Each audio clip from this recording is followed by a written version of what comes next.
سلامتنا كاب ساتلايت تلفزيون اريسات يبصحكم كبرى سمعتنا نادي ساعة زدنا لكم زينات السعيب وقربيو مجمراغن ارست زينا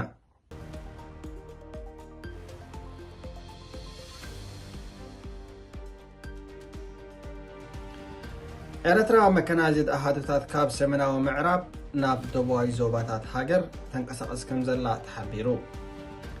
ባይቶ እስራኤል ኤርትራውያን ንምስጓግ ንዝቐረበ እማመ ኣጽዲቑ ኢትዮጵያ ኣብ ርብዕ ዓመት ጥራይ ካብ ሰደድ ጥያይት $30 ሚልዮን ኣታዊ ከም ዝረኸበት ቀዳማይ ሚኒስትር አብይ ገሊጹ ሓይልታት ቁልጡፍ ደገፍ ኣሚኣት ሰላማውያን ሰባት ቀቲሉ ኣሽሓት ከም ዘመዛበለ ተሓቢሩ ሱዳን ኢማራት ዓረብ ኣብ ኣህጉራዊ ቤት ፍርዲ ከሲሳ ኣብ ሶማልን ጅቡትን ክሳብ የመን ኣብ ዝርጋሕ ናይ ምስጋር መስመር ብብዝሒ ስደተኛታት ብ13 ሚእታዊት ከም ዝወሰኸ ኣህጉራዊ ውድብ ስደተኛታት ኣፍሊጡ ኣብ ሶርያ ኣብ መንጎ ሓይልታት ሶርያን ንኣሳድ ዝድግፍ ሚሊሻታትን ብዝተኻየደ ግጭት 70 ሰባት ተቐቲሎም ዝርዝራቱ ይስዕብ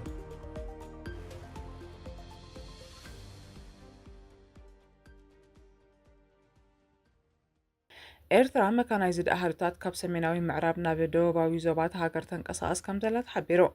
ኤርትራ ሰፊሕ ወተሃደራዊ ሓይሊ ካብ ሰሜናዊ ምዕራብ ብምልዓል ናብ ደቡባዊ ዞባት ሃገር ተሰፍር ከም ዘላ ንማዕከና ዜና ኤርትራ ብምጥቃስ ሸገር ፕረስ ሓቢሩ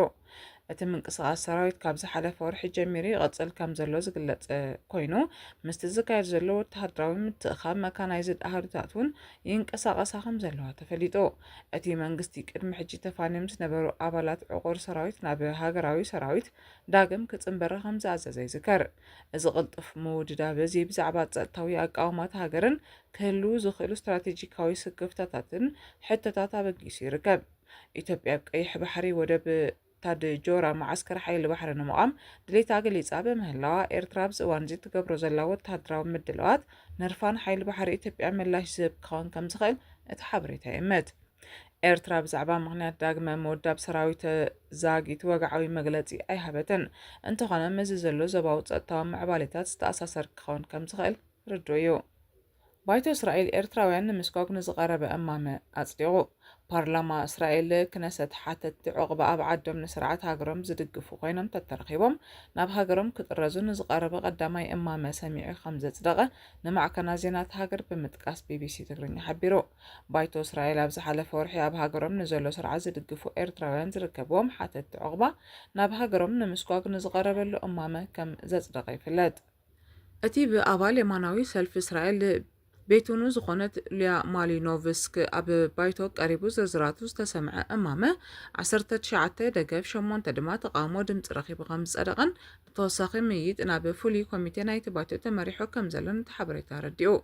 ብመሰረት እቲ እማመ ሚኒስትር ውሽጣዊ ጉዳያት ሃገር ካብ ፖሊስን ሰብ መዚ ኢሚግሬሽንን ንዝረኸበ ጸብጻብ ምርኩስ ብምግባር ሓተት ዕቑባ ናይ ምስጓግ ስልጣን ክህልዎ እዩ እቲ ዝቐረበ ሓሳብ ነቶም ብሓቂ ኣብ ሃገሮም ክወርዶም ካብ ዝኽእል ግፍዕን ግህሰትን ዝሃደሙ ስደተኛታት ካብቶም ክሳብ ሕጂ ንመንግስቲ ዓዶም ዝድግፉ ንምፍላይ ዝዓለመ ድማ እዩ እቶም ነቲ እማመ ዝደገፉ ኣባላት ባይቶ ኣብ ዝሓለፈ እዋን ኣብ ቴል ኣቪቭ ኣብ መንጎ ደገፍትን ተቃወምትን መንግስቲ ኤርትራን ዘጋጠመ ብዙሓት ዝሞቱሉን ዝቆሰሉሉን ተደጋጋሚ ግጭታት ከም ምኽንያት ጠቂሶም ሞጊቶም ገለ ሓተት ዕቑባ ምስ መንግስቲ ኤርትራ ምትእሳር ከም ዘለዎም እዚ ድማ ኣብ ሕቶ ዕቑባ ስደተኛታት ጥርጣረ ዝፈጥር ምዃኑን ተኸራኺሮም ኣባል ባይቶ ዩልያ ማሊኖቭስኪ ትእማመ ምልክታ ኣብ ኤክስ ኣብ ዝሃበቶ መብርሂ እቲ ስጉምቲ ኣብ ተደጋጋሚ ግጭት ኤርትራውያን ዝተፈጠረሉ ከባቢ ደቡብ ቴል ኣቪቭ ጸጥታ ዘስፍን እዩ ድሕሪ ምባል ጸጥታን ሰላምን ነበርቲ ደቡብ ቴል ኣቪቭ ናብ ንቡር ንምምላስ ቀዳማይ ስጉምቲ ምዃኑ ነፂራ እስራኤል ካብ ሃገሮም ሃዲሞም ንዝመጽዋ ስደተኛታት ዕቑባን ሓለዋን ክትህብ ሓላፍነት ከም ዘለዋ ዝጠቐሰት እማመ እቶም ስጋኣት ዘይብሎም ግን ዕድል ክወሃቦም ከም ዘይብሉ ይሕግግ ኢትዮጵያ ኣብ ርብዕ ዓመት ጥራይ ካብ ሰደድ ጥያይቲ $30 ሚልዮን ኣታዊ ከም ዝረኸበት ቀዳማይ ሚኒስትር አብይ ገሊጹ ቀዳማይ ሚኒስትር ኢትዮጵያ አብይ ኣሕመድ ሃገር ኣብ ቀዳማይ ርብዒ ናይዚ ባጀታዊ ዓመት ጥራይ ካብ ሰደድ ጥያይቲ ኣስታት $30 ሚልዮን ኣታዊ ከም ዝረኸበት ገሊጹ ተቀዳማይ ሚኒስትር ነዝገለጸ ብ5 መጋቢት ኣብ ክልል ኦሮሚያ ዞባ ምዕራብ ሸዋ ወረዳ ቶኮ ኩታይ ኣብ ዝርከብ ፋብሪካ ኣጽዋር ሆሚቾ ኣብ ዘካየዱ ዑደት ምዃኑ መንግስታዊ መራኸቢ ብዙሃን ኢትዮጵያ ቃሊሕን ቀዳማይ ሚኒስትር አብይ አሕመድ ኢትዮጵያ ኣጽዋር ናይ ምፍራይ ዓቕማ ብምዕባይ ታንክታት መዳፍዕ ስናይፐራት ክላሽንኮቭ ስናይፐር ራውንድስ ብሬን ዱሽካ ዝተፈላለዩ ዓይነታት መዳፍዕን ካልእ ሓያሎ ወተሃደራዊ ኣጽዋርን ከተፍርግ ኢላ ከም ዘላ ሓቢሩ ንሱ እቲ ኣብ 2023 ስርሑ ዝጀመረ ፋብሪካ ኣብ ዝዋንዚ ኣብቲ ንዓበየ ዝኸይድ ዘሎ ኢንዱስትሪ ምክልኻል ሃገር ዓብዪ ተራ ይፃወት ከም ዘሎ ኣፍሊጦም ኢትዮጵያ ክሳብ 2022 ተተኮስቲ ካብ ደገ ተእቱ መንባራ ዘከረ ተቀዳማይ ሚኒስትር ሕጂ ግን በዓላ ኣፍርያን ካልኦት ሃገራት ወተሃደራዊ ኣጽዋር ተቐርብ ምህላዋ ብኹርዓት ገሊጹ ሃገሩ ኣብ ምፍራይ ኣጽዋር ትገብሮ ዘላ ወፍሪ ኣካል ናይቲ ብመፍረ ኣጽዋር ነብስኻ ንምኽኣል ዝዓለመ ሰፊሕ ስትራቴጂ ምዃኑ ድማ ኣስሚሩ ሓይልታት ቅልጡፍ ደገፍ ማኢት ሰላማውያን ሰባት ቀቲሉ ኣሽሓት ከም ዝኣሰረ ተሓቢሩ ሓይልታት ቅልጡፍ ደገፍ ኣብ ግዝኣት ካርቱም ልዕሊ 10,000 ሰባት ኣብ መዳጎኒ ማእከላት ከም ዝኣሰረን ኣማኢት ሰባት ብስቅያትን ሕማምን ከም ዝሞቱን ቤት ጽሕፈት ሰብኣዊ መሰላት ሕብራት ሃገራት ብ6 መጋቢት ኣፍሊጡ ቤት ጽሕፈት ሰብኣዊ መሰላት ኣብ ዘውፅኦ ካብ 15 ሚያዝያ 2023 ክሳብ መወዳእታ ሰነ 2024 ሽፍን ጸብጻብ እዩ ኣብ ካርቱም ብሓይልታት ቅልጡፍ ደገፍን ሰራዊት ሱዳንን ኣብ ዝመሓደሩ መዳጎኒ ማእከላት ምግሃዝ ሰብኣዊ መሰላትን ምጥሓስ ኣህጉራውን ሰብኣውን ሕግታት ከም ዝተፈጸመ ገሊጹ ካብቲ 39 መዳጎኒታት ማእከላት ሓይልታት ቅልጡፍ ደገፍ ቤት ማእሰርቲ ሶባ እቲ ዝዓበየ መዳጎኒ ማእከል ሓይልታት ቅልጡፍ ደገፍ ኮይኑ ኣብ ምብራቕ ካርቱም ዝርከብ ኮምፕሌክስ ሪያድ ድማ ብኻልኣይ ደረጃ ይስራዕ ካልኦት ዝተፈላለዩ ህንጻታት ንመንበሪ ኣባይቲ ዋና ቤት ጽሕፈት መደበራት ፖሊስ ኣብያተ ትምህርቲ ኣብያተ ፍርዲ 2 ዩኒቨርሲታት መዋዕለ ህጻናት ሓደ ፋብሪካን 3 ወተሃደራዊ ማዕስከር ከም ዝርከቦም እቲ ጸብጻብ ብምጥቃስ ዘርዚሩ እቲ ጸብጻብ መዳጎኒ ማእከላት ኣብ 3 ከተማታት ግዝኣት ካርቱም ከም ዝርከቡ ድሕሪ ምሕባር ኣብ ካርቱም 17 ኣብ ባሕሪ 13 ኣብ ኦምዱርማን ድማ 9 ማእከላት ከም ዘለዉ ወሲኹ ኣነጺሩ ጸብጻብ እቲ ቤት ጽሕፈት ሰብኣዊ መሰላት ሕብራት ሃገራት ኣብ ካርቱም ክልቲኦም ወገናት ብዘይ ክስን ሕጋዊ መስርሕን ዘይተወሰነ ግዜ ሰላማውያን ሰባት ኣብ ምእሳርን ከቢድ ጥሕሰት ኣብ ምፍጻምን ከም ዝተዋፈሩ ተቃሊዑ እቲ ቤት ጽሕፈት ክልቲኦም ወገናት ህጻናት ከም ዝኣሰሩን ብሄር ማእከል ዝገበረ ግፍዕታት ኣብ መዳጎኒ ማእከላት ገኒኑ ከም ዝረአን ገሊጹ እቲ ጸብጻብ ቤት ጽሕፈት ኣብ ግዝኣት ካርቱም ግዳያት ማእሰርቲ ዝኾኑ 34 ሰባትን 29 እስራት ነበርን ካልኦት 5 መሰኻኽርን ዝተገብረ ቃለ መሕተት መሰረት ዝገበረ እዩ ካብ ዳርፉርን ኮርዶፋንን ዝመጹ እስራት ዝያዳ ከቢድን ነዊሕ እዋንን ስቅያት ከም ዝወረዶም ድማ ተቐይሱ ሱዳን ኢማራት ዓረብ ኣብ ኣህጉራዊ ቤት ፍርዲ ከሲሳ ሱዳን ሕብራት ኢማራት ዓረብ ኣብ ወሽመጥ ዓረብ ንሓይልታት ቅልጡፍ ደገፍ ብምዕጣቕን ብምምዋልን ኣህጉራዊ ሕግታት ጥሒሳ ምጽናት ዓሌት ዝድግፍ ተግባር ፈጺማ ክትብል ኣብ ኣህጉራዊ ቤት ፍርዲ ፍትሒ ምኽሳሳ ኣህጉራውያን ማዕከናት ዜና ሓቢረን ሱዳን ኣብ ዘቕረበቶ ክሲ ሕብራት ኢማራት ዓረብ ምስ መሻርክታ ሚሊሻታት ብምዃን ኣብ ዞባ ዳርፉር ሰፊሕ ግሰት ሰብኣዊ መሰላት ንዝፈጸመ ሓይልታት ቅልጡፍ ደገፍ ወተሃደራውን ፋይናንሳውን ደገፍ ከም ዝገበረት ትገልጽ እቲ ክስታት ምጽናት ዓሌት ጃምላዊ ቅትለት ዓመፅ ከምኡውን ብኣስገዳድ ምምዝባል ኣባላት ብሄረ ማሳሊት ዘጠቓለለ እዩ ሕብራት ኢማራት ዓረብ ነቲ ክሲ ብትሪ ብምንጻግ እቲ ብወተሃደራዊ ሓይሊ ዝምራሕ መንግስቲ ሱዳን ነቲ ጉዳይ ከም ፖለቲካዊ ጠምዛዚ ኣንፈት ተጠቂሙ ካብቲ ኣብ ግጭት ዘለዎ ተራ ንምህዳም ይጥቀመሉ ከም ዘሎ ገሊጻ ሰበስልጣን ኢማራት ብተወሳኺ ነቲ ክሲ ኣብ ኣህጉራዊ ቤት ፍርዲ ፍትሒ ክቃወሞም ምዃኖም ብምግላጽ እቲ ክስታት ሕጋዊ ትርጉም ከም ዘይብሉ ኣቆናጺቦም ካብ ሶማልን ጅቡትን ክሳብ የመን ኣብ ዝርጋሕ ናይ ምስጋም መስመር ብዝሒ ስደተኛታት ብ13 ሚእታዊት ከም ዝወሰኸ ኣህጉራዊ ውድብ ስደተኛታት ኣፍሊጡ ኣህጉራዊ ውድብ ስደተኛታት IOM ኣብቲ ካብ ሶማልን ጅቡትን ክሳብ የመን ዝርጋሕ መብራቃዊ ናይ ምስጋም መስመር ስደት ብርኡይ ከም ዝወሰኸ ኣፍሊጡ ኣብዞም ዝሓለፉ 2 ዓመታት በቲ መስመር ብዝተፈጸመ ስደት ብዝሒ ስደተኛታት ብ13 ሚእታዊት ከም ዝወሰኸ እቲ ትካል ኣብ ዝሒዝናዮ ዘለና ወርሒ ኣብ ዝዘርግሖ ጸብጻብ ሓቢሩ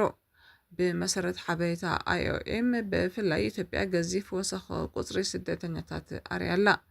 ኣብ 2024 ብብዝሒ በዚ መስመር ካብ ኢትዮጵያ ዝወጹ ስደተኛታት ብ27 ሚእታዊት ከም ዝወሰኸን ልዕሊ 234,000 ከም ዝበጽሐን ተመልኪቱሎ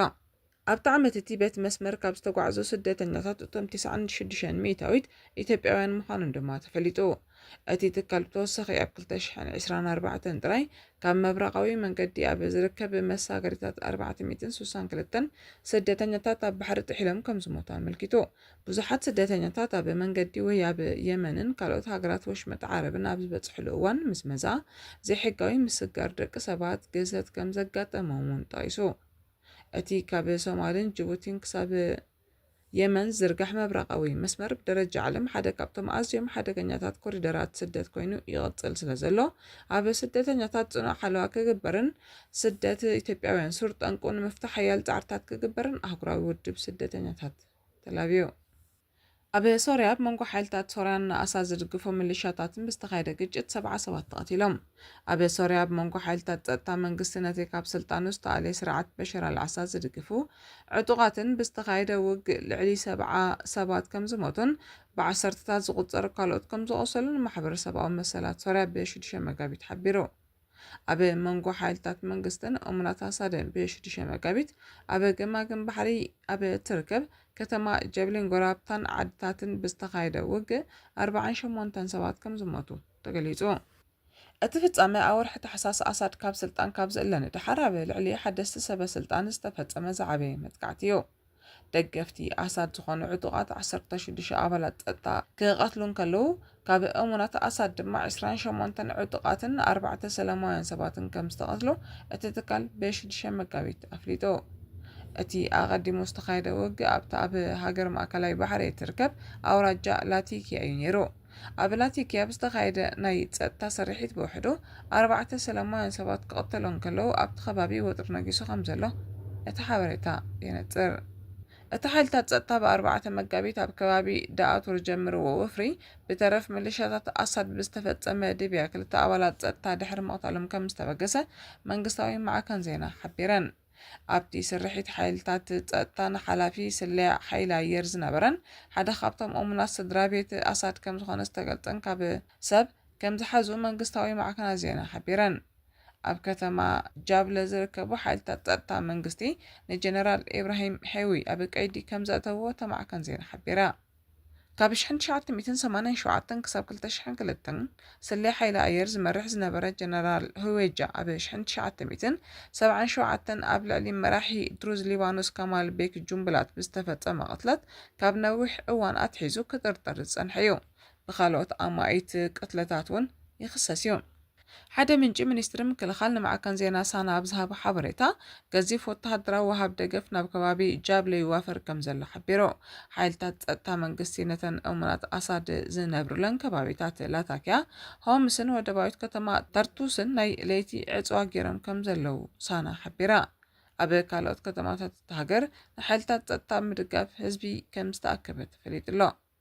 ኣሳድ ብ8 ታሕሳስ ካብ ስልጣን ድሕሪ መላዩ ሓደስቲ ሓይልታት ጸጥታ ሃገር ካብ ሽዑ ጀሚሮም ንእሙናት ኣሳድ ካብቲ ናይ ቀደም ዕርታቶም ንምእላይ ሰፊሕ ስራሓት ኣብ ምክያድ ይርከቡ። ክቡራት ተኸታተልትና ነዚ ሰዓት ዝተዳለወ ዜና ኣብ ዝተዛዚሙሎ ምስ ተረፉ መደባትና ንሓትወኩም ሰላም።